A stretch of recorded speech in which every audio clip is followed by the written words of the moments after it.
Hi YouTubers, here I'm going to teach you something that has saved two people in my family who have constant constipation. And to stop that, I had to get one of these. My children got it for me 2 years ago on Christmas. And I didn't know what to do with this Instant Pot at first. And then a friend told me you can make yogurt in it. And I was like, oh. But it took me 2 weeks with some crazy failures to figure it out. So I'm going to teach you guys.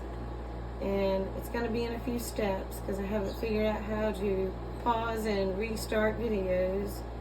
So you guys are learning with me as I'm starting this YouTube journey. So here we go on learning how to make yogurt in the Instant Pot. That is the best gut medicine you could put in your body. It helps for everything. So what you're going to need is milk.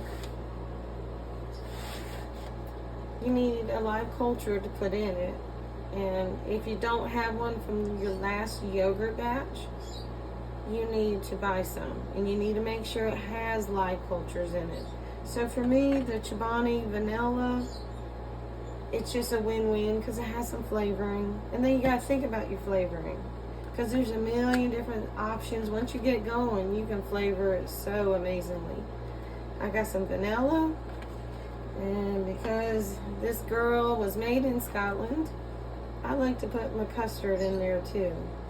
And it is the most yummiest, cheesecakey kind of tasting you will ever taste. So, first step, pop it open. Oh, and you're going to need a few things. You're going to need something that can tell the temperature, because this is very, very important. Do not put this in till we're to the next stage. And you're going to need a whisk. And you're going to need a big bowl for the draining after we do this step, and a strainer. And most people use cheesecloths, but because I love my Pioneer Woman, my PW, this has worked for me. It is almost like a linen material, and of course it matches, so you gotta match as a girl. And here is what I use. I always get this all set up for the first day, because it takes 2 days. If you want it good, you need to do it this way. So, first step, let's get this in here. No measurements. I try and go at least half a gallon of milk. It don't matter as long as you have this. And 2 weeks ago, I took my yogurt to see how people would like it.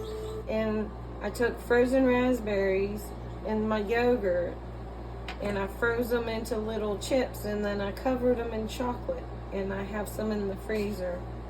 I did some without chocolate and some just the vanilla with the raspberries.